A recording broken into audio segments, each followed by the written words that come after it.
Bom dia, meus amados irmãos, a graça e a paz do nosso bondoso Deus e o amor do nosso Senhor e Salvador Jesus Cristo esteja em cada um de nós, hoje e sempre. Chegamos hoje ao segundo dia da semana, hoje segunda-feira. Estamos estudando essa lição de João do capítulo 15, falando esta semana sobre a escolha de Jesus, né? Ele diz que escolhe os discípulos. Não foi os discípulos que escolheram primeiro ele como mestre. Não foi os discípulos que tomaram a iniciativa para escolher Jesus como Salvador. Foi Jesus quem tomou a iniciativa de escolher eles primeiramente, né? Escolher com amor, como ele disse, né? Escolher realmente assim com o espírito do amor para fazer o bem, para salvar. Pois bem, ontem nós estudamos na última pergunta de ontem, a segunda pergunta da lição, que Cristo falou assim, olha, eu vou explicar para vocês aquela linguagem de consolação que ele está usando, né, desde o final do capítulo 13, ele está dizendo assim, olha, o mundo vai odiar vocês, porque vocês não são do mundo. Se vocês fossem do mundo, o mundo amaria, mas como vocês não são, o mundo vai odiar vocês, assim como odiou a mim, porque eu não sou do mundo. Ele falou isso ontem, né? Na última lição, na última pergunta de ontem, nós estudamos sobre isso. E hoje, na primeira pergunta de hoje, segunda-feira, a terceira pergunta da lição, nos traz aqui o seguinte questionamento. O que os santos devem ter em mente quando perseguidos pelo mundo? Cristo já disse que o mundo não ama eles, né? Agora, Cristo vai explicar para eles, ou seja, outra palavra de consolação, para que quando eles se sentissem perseguidos, se lembrassem das palavras de Cristo. Assim como nós também, quando a gente se sente perseguido e se lembra das palavras de Cristo, essas palavras nos consolam, né?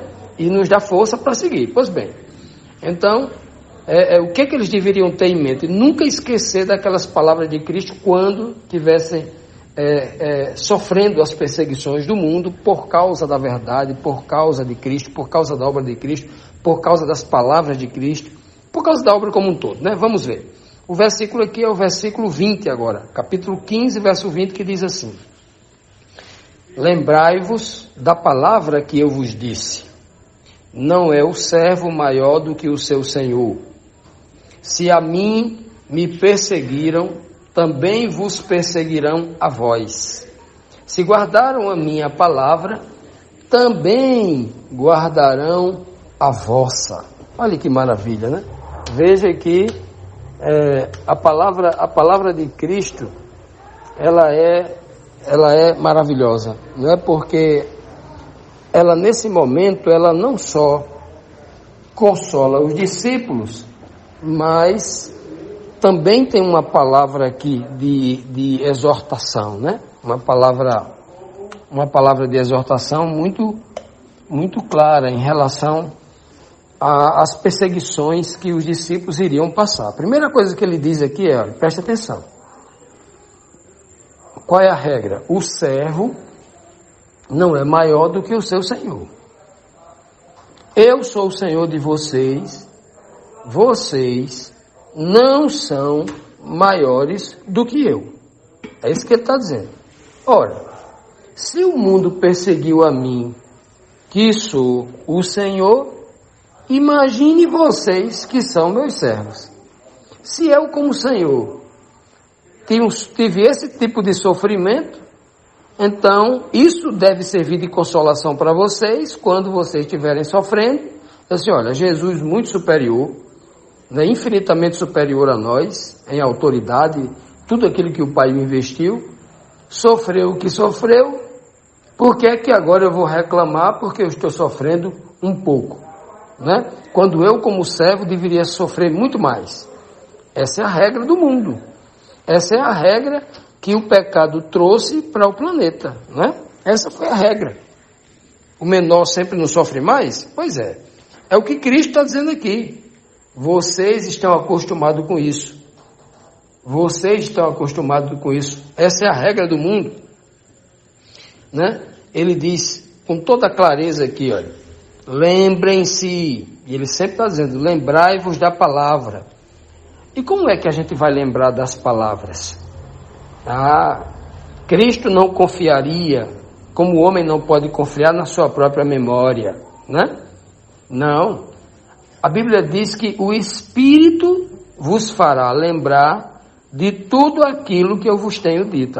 Então Cristo, ele está dizendo aqui, lembrai-vos, mas ele ainda vai dar um poder aos discípulos para que eles se lembrem, né? Lá na frente, depois que ele ressuscita, lá no Pentecoste, ele vai batizar os discípulos, e aí os discípulos recebem o Espírito Santo, e esse Espírito Santo na mente dele faria não só eles lembrarem de tudo que Cristo havia predito, mas também, né, ensinar a compreensão, a interpretação profunda das grandes e preciosas mensagens espirituais que Cristo trouxe, ensinou para eles, né? Olha que coisa linda. Aí ele diz assim, olha, vou dizer uma certeza para vocês. Isso é uma certeza, isso não é uma possibilidade, um talvez, não, isso vai acontecer. O mundo vai perseguir vocês como perseguiram a mim. Agora, isso é uma condição sine qua non. Todas as vezes que vocês viverem como eu, todas as vezes que vocês forem fiel ao Pai como eu, se vocês forem fiel a mim, se vocês viverem como eu vivi, se vocês seguirem o meu exemplo, colocar em prática a minha palavra, vocês serão perseguidos. Não tem essa possibilidade de você dizer assim, mas eu sou igual a Jesus Cristo e eu não sou perseguido. Eu sou uma rara exceção. Não existe exceção. Porque o texto é claro. O texto diz que odiarão a vós como odiaram a mim, porque a gente não é do mundo. O mundo só ama os que são seus. Que prerrogativa abre-se a partir daqui? Olha como isso é importante. Se você conhece um pastor, um pastor famoso, que é amado, tem não sei quantos milhões de seguidores, né? É amado quando ele canta, quando ele prega, né? Amado por todas as, não só a religião dele, a igreja dele, mas amado por todas as religiões. Ele é amado. Amado por políticos falsos, né? Políticos que a gente sabe que é corrupto. Amado, e eu não estou falando aqui de uma pessoa especificamente, eu não estou mandando aqui indireta para um pastor específico, não. Eu estou falando de muitos, no mundo todo, não é só no Brasil. Então, se o mundo ama essas pessoas, tem algo errado com elas. Tem algo errado. Porque aqui está um princípio claramente definido por Cristo. O mundo, ninguém da liderança religiosa amou Jesus Cristo. Ninguém da liderança política amou Jesus Cristo. Ninguém. Procure um. Da alta cúpula lá de Pilatos, Herodes, ou então do Sinédrio, né, os religiosos, né? Anás, Caifás, os líderes sacerdotes. Ninguém. Esse é um princípio. Nunca esqueça desse princípio.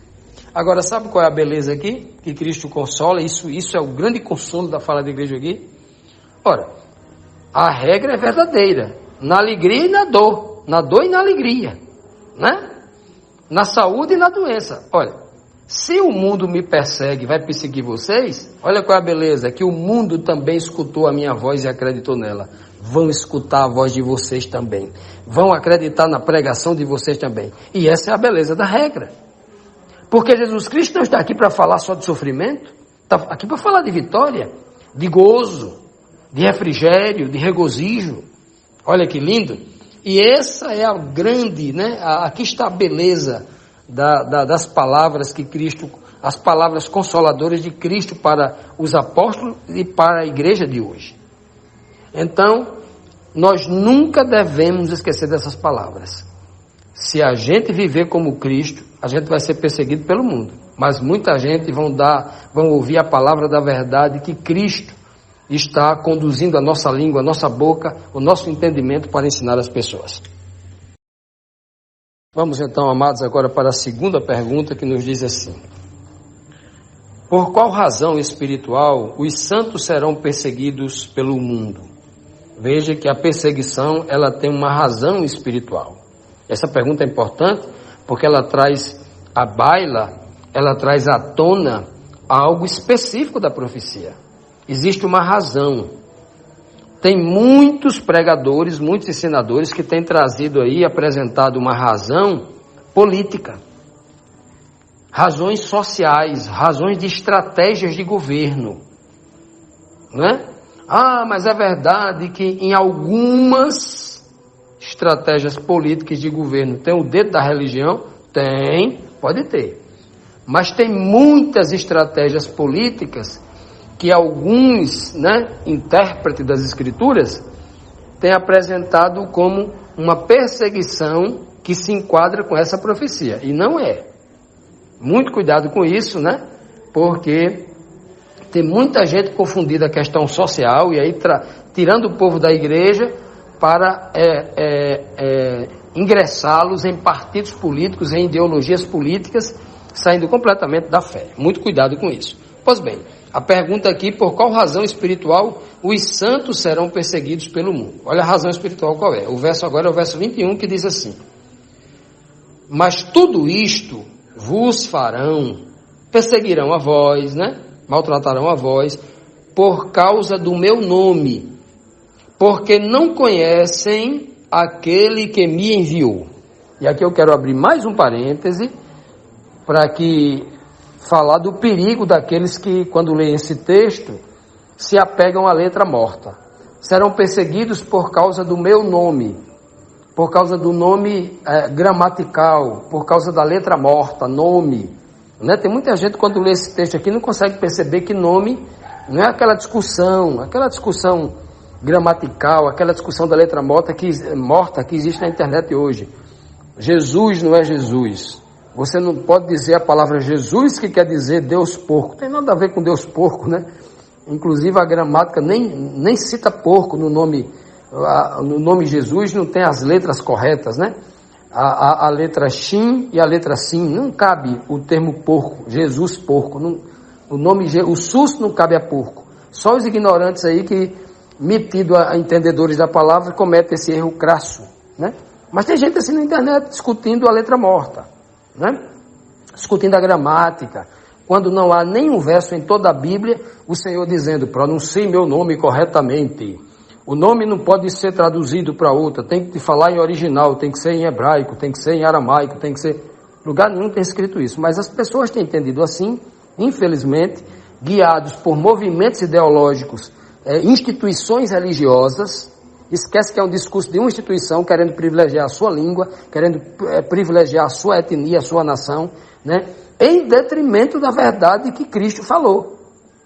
Muita gente se apegando à letra morta, a cultura, os aspectos das cerimoniais, as tradições, E aí tem exaltado a letra acima do entendimento. É importante saber qual é o nome original de Deus em hebraico, é importante, mas não dá uma importância acima do texto para exaltar a letra morta e exaltar uma língua mais do que Deus, mais do que a própria verdade, a essência da verdade que é espiritual. Infelizmente tem gente aí que não entende. Então quando ele diz assim, por causa do meu nome vocês serão perseguidos. Que nome é esse? O nome Jesus? O nome Austra? O nome Yeshua? O nome Yehoshua? O nome...